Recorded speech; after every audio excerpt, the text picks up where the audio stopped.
it's Katie and welcome back to my booktube channel. Today's video is my February wrap-up.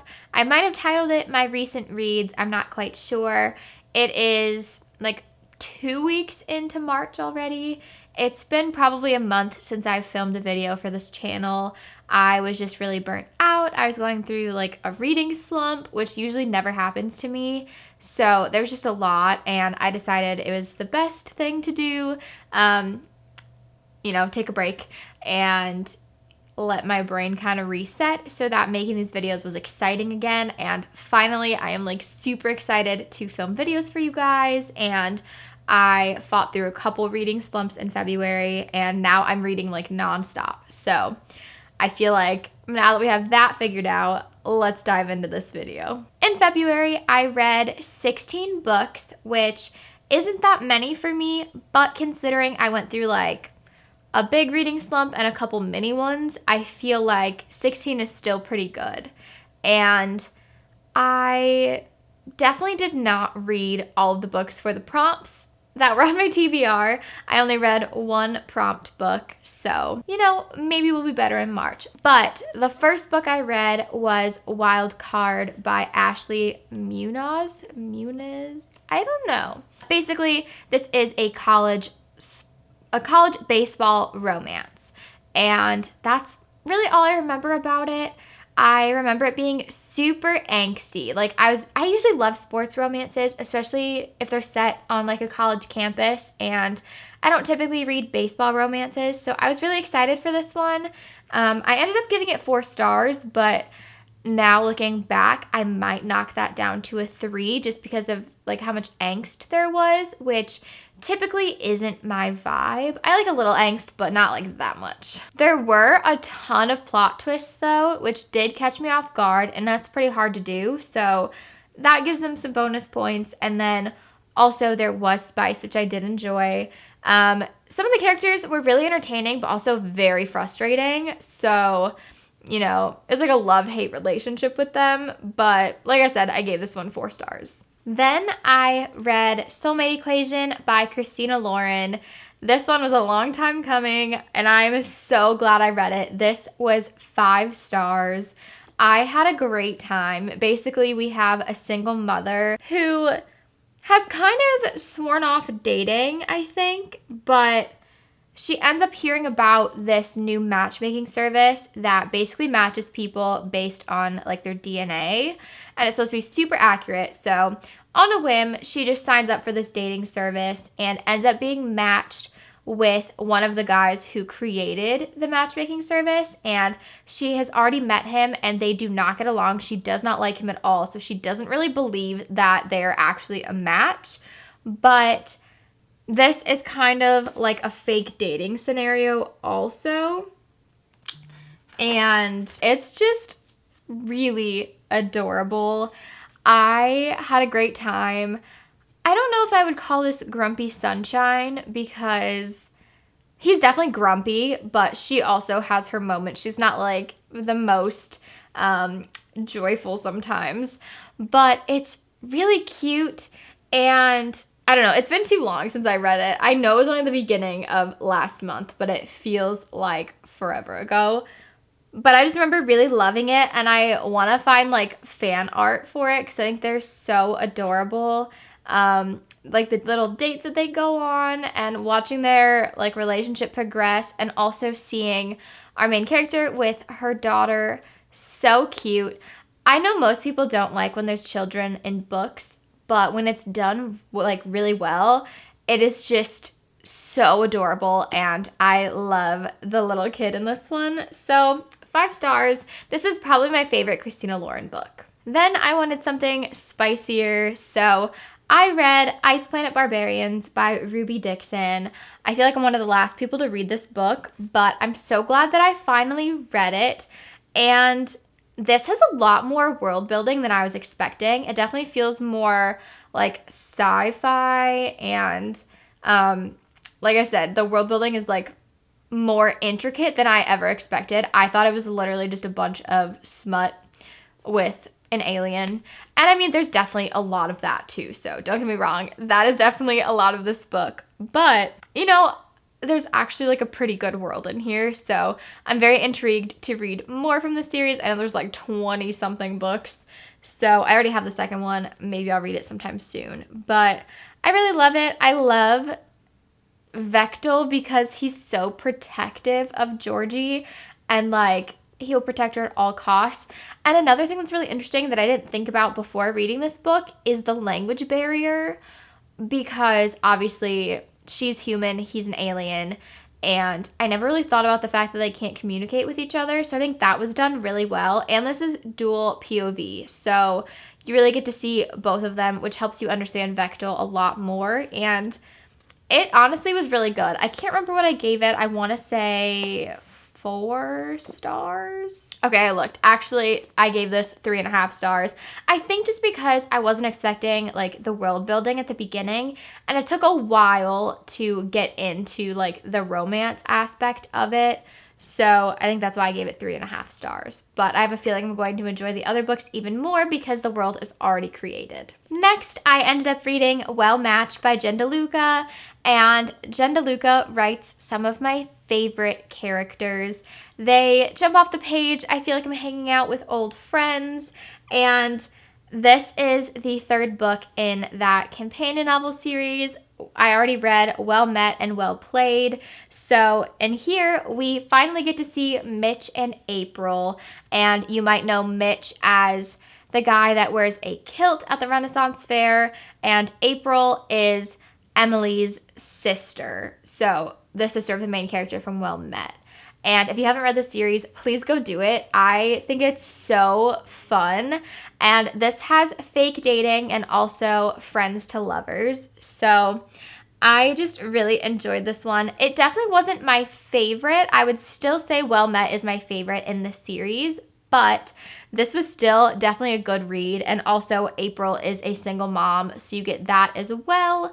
Although her kid is about to go off to college, so she's also about to be like an empty nester. So it's definitely really interesting.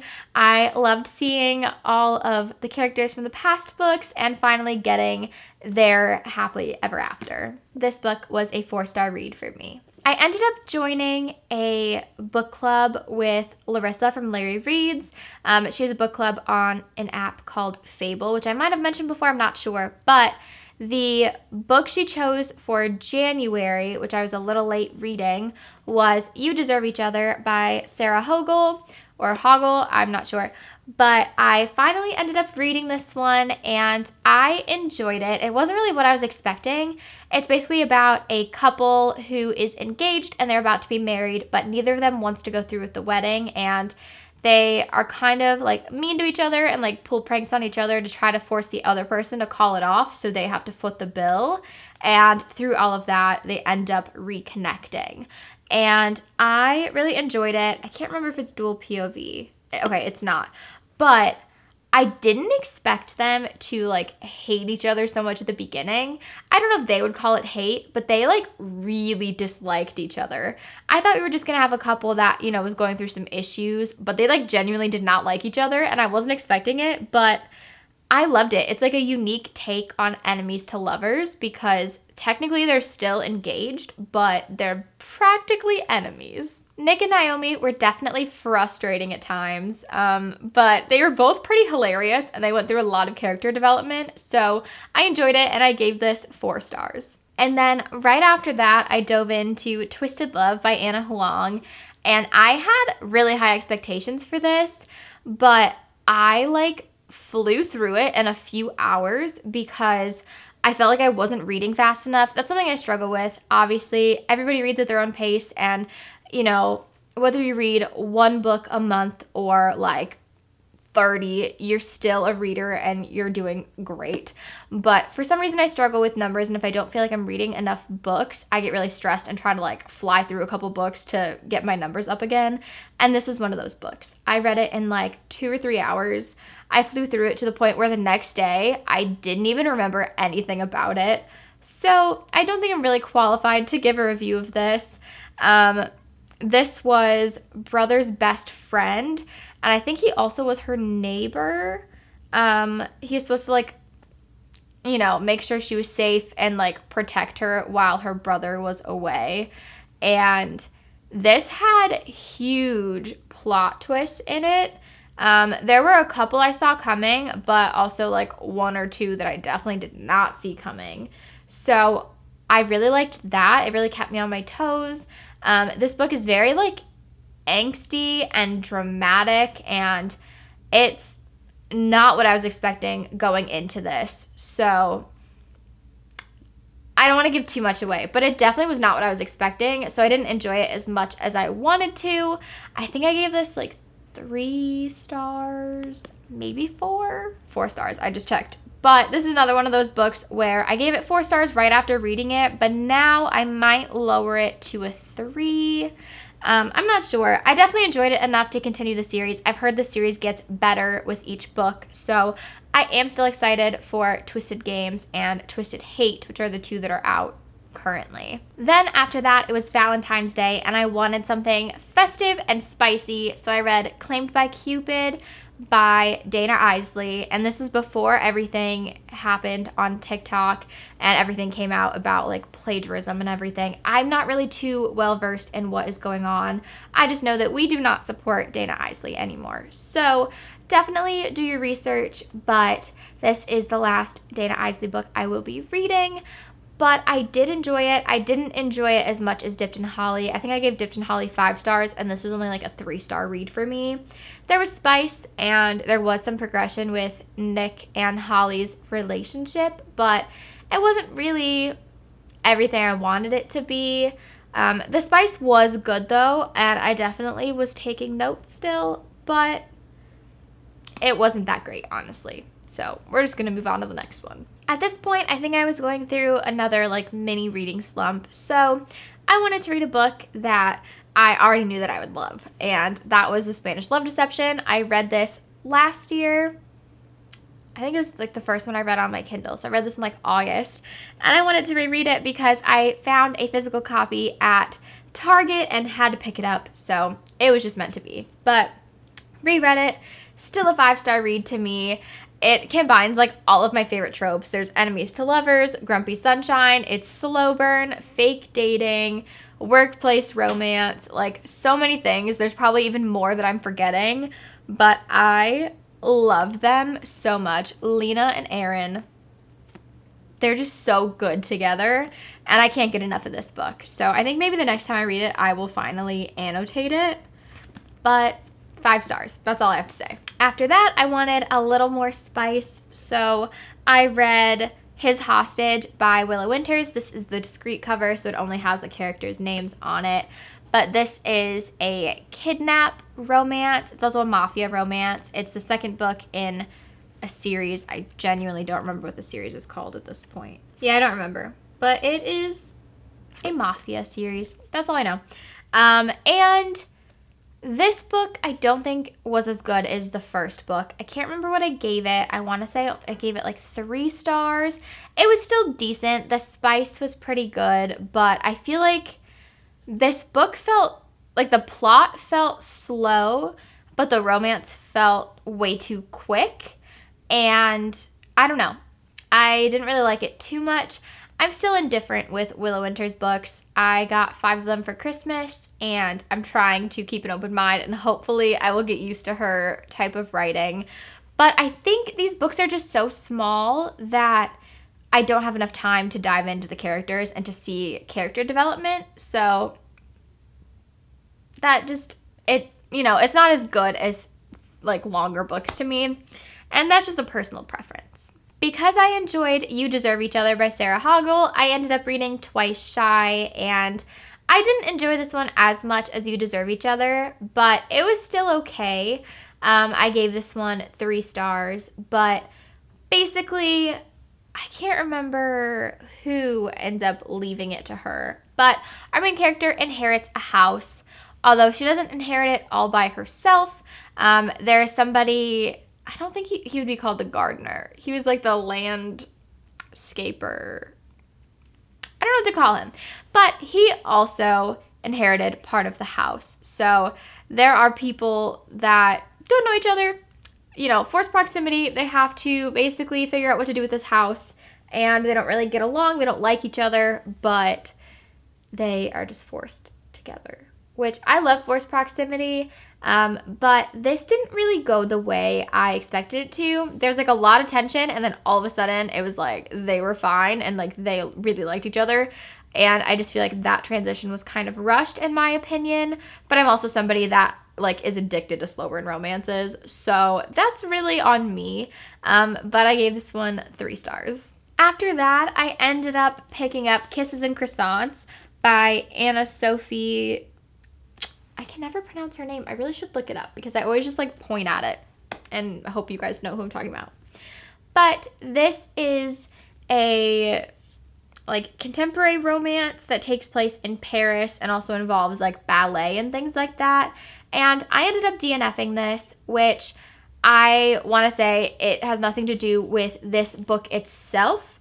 I got like 95 pages in, and this honestly was pretty cute, but I feel like I'm going through a phase where I can't really get into YA romance just because I'm so used to adult romance now, where there's like a ton of spice and like chemistry and tension and all that stuff. So then when you move into like a YA romance, especially one that is like friends to lovers, which is not really one of my favorite tropes. I don't dislike it, but it's not one I typically gravitate toward. It just didn't really quite work for me. And also, I like was reading multiple books at the same time, and this one just wasn't a priority. So because I couldn't remember what was happening, I just decided to DNF it. This next one is just so good. We have Hook, Line, and Sinker by Tessa Bailey. If you watched any of my videos last year, you would know that It Happened One Summer was my favorite romance of the whole year and one of my favorite books. And it's so good. And this one follows Piper's sister, Hannah, and Brendan's best friend and like crewmate, Fox. And these characters met in It Happened One Summer and basically became best friends. They've been texting each other ever since like Hannah went back to LA. And basically Hannah is given this opportunity to film like a movie in Westport. And so she gets to go see her sister and be in that town again and hang out with Fox because he's letting her stay at his apartment while he is off on these fishing trips. And it is so good. It's friends to lovers, but like I just said, friends to lovers isn't one of my favorite tropes, but Tessa Bailey made me love the trope. Like, this is so good. And Fox is also one of those guys that's like the playboy. That's not the right word. He's like the player, and Hannah knows that, but I don't know, they're just still drawn to each other, and their friendship is just so good, and I just love them so much. I never wanted this book to end. I know a lot of people say that this is even better than It Happened One Summer, but just because of the tropes in it, I'm still a little biased toward It Happened One Summer, but this is like a close second. I adore this with all of my heart, and I didn't want it to end. And the best part is that my fiance got this signed and personalized, and also it came with a sticker of Fox. It's honestly a really big sticker. It's like the size of the book. But it's so good. And also I loved it because this book was published March 1st, but I got this like a week before February ended, so I felt very special. But it's so good. And it's also cute because there's like actual like text bubbles whenever they text each other. And Hannah is somebody that whenever she meets a person or any situation she's in, a song pops in her head and it like fits the vibe of that moment. And I think that's so cool. I love when people are that in tune with music and they have like that much knowledge about music that they can do that. I'm not one of those people, but I think it's so cool. And I just love them. I could, go on about this book forever. After that, my copy of Court by Tracy Wolff finally came. I pre-ordered that at the beginning of 2021, and the publication date got pushed back. So obviously I didn't get it when it was supposed to come out. And finally it showed up. So I needed to reread the Crave series because that's the 4th book, and it had been a very long time since I read it. So I read Crave and Crush. I'm currently in the middle of Covet, which is book 3, but originally I gave Crave 5 stars. I ended up changing this to 3 or 4. Let me check. I ended up changing this to 3 stars, which is a big difference. But that's just because after reading books 2 and 3, I realized that this doesn't even come close to how good those books are. So I couldn't give this 5 stars. But for those of you that don't know what the series is about, it follows a girl named Grace who, after her parents die, she is sent to live with her uncle and her cousin at Katmere Academy, which is in Alaska. And she's from California, I think. So she's already out of her element being in Alaska. But she gets to this academy and like all these weird things start happening. And she ends up like kind of connecting with this guy named Jackson. But everybody keeps telling her to stay away from him and she's not sure why. Basically, this academy is filled with a ton of paranormal creatures. You have vampires, werewolves, dragons, witches, but Grace has no idea. So it is so good. It's also really funny, and you have such a diverse cast of characters that I love with all of my heart. Like, you grow to love each and every one of them through this series, and there's a lot of plot twists in this whole series that are just so good. They just keep you on your toes. They also hurt sometimes, but Tracy Wolff is also like the queen of cliffhangers, and I am not good with cliffhangers. So when I read this, I went out and bought books 2 and 3, which is why it was so hard to wait for Court. But now I finally can read it. So hopefully in March, I will read that book because it's killing me. Oh, I also didn't say I gave Crush 4 stars. It was really good, but this book takes a little bit to get started. The beginning is kind of slow. It's all very important, but it's a little bit of a slow start. So I couldn't give it 5 stars because I wasn't fully invested the whole time. I needed a little bit of a break from fantasy, so I dove in to Hooked by Emily McIntyre, and this is a dark romance, I would say. This is part of Emily McIntyre's Never After series, which basically takes villains from classic stories that we know and love and kind of lets you see their happily ever afters. She calls them fractured fairy tales, which I absolutely love. And this one follows Hook. And I've never read or watched Peter Pan, so I didn't know too much about it, but I did watch a little bit of that show Once Upon a Time, and Hook was my favorite character. So I was so excited to dive into this, and it did not disappoint. One of the first things I love about this is that there is a playlist in the front, and I'm a sucker for books that have playlists, so I loved it. I actually listened to the playlist while I was writing my review. Also, make sure you know that there are a ton of trigger warnings, so look at that, because this is one of the darkest romances I have read so far. So definitely check those out and be careful. But it's so good. Hook is so like twisted and demented, and like you want to like him, but he doesn't really give you any reasons to like him, but then you still just love him as a villain anyway. So I don't know. It's just one of the first books I read where like the love interest who's a villain is like genuinely a villain, and like you can't really find too many redeeming qualities. But I kind of loved that about this. Like everything about their romance felt wrong and forbidden. And that like never really changed, but you still kind of were rooting for it. And I loved it. There were a lot of references to Peter Pan things. Even someone who hasn't read or watched Peter Pan would recognize them, because I definitely did. So I loved that as well. But this was dual POV, and I loved every second of being in Hook's head, because you typically don't get to see the villain's point of view, and it was really interesting to see the way he rationalized some of the things that he did. And I don't know. I can't really describe it. I just really liked it, and I definitely will be moving on and reading more from Emily McIntyre. The last book I read in February was By Any Other Name by Lauren Kate. And this was an ARC that I got from NetGalley, but it's already been published. It came out March 1st, so I'm a little late talking about it. but I loved this even more than I expected to.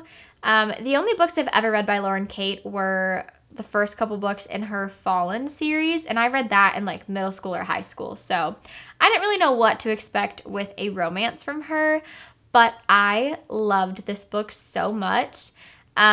Basically, our main character is an editor, and she is like obsessed with this author, Noah Calloway, and she is given the opportunity to edit some of Noah Calloway's books. And basically, she will do whatever it takes to make it happen because she is being offered a promotion if she can get Noah Calloway to produce the next book.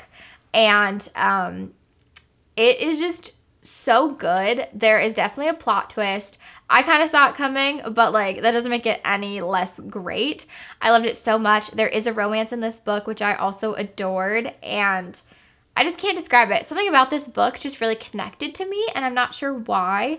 It was also really cool to see like behind the scenes of like the publishing process. Like you kind of get to see how books are created, which I don't really think about as much as I probably should as a reader, but you basically see Noah Calloway's book from like conceptualizing it to starting like the research and writing process to like editing, publishing, advertising, that kind of thing. So you really get to see a lot of the steps, and it really made me appreciate all of the hard work that authors put into their books, because sometimes, you know, you read books so fast and you don't really think about the fact that it took authors months, sometimes years, to write the book that you read in a few hours. So it really made me take a step back and appreciate what authors do. But I gave this one 4 stars, and I really enjoyed it, and I will be reading more from Lauren Kate if she puts out more romances. Okay, so those are all the books that I read in February. Let me know what your favorite book you read in February was. I know it's pretty late. It's already like March, so maybe just let me know your favorite recent read. If you enjoyed this video, please like, comment, and subscribe. And if you do subscribe, please also click the notification bell so you know when I upload next. Thank you guys so much for watching. I can't wait to see you in my next video.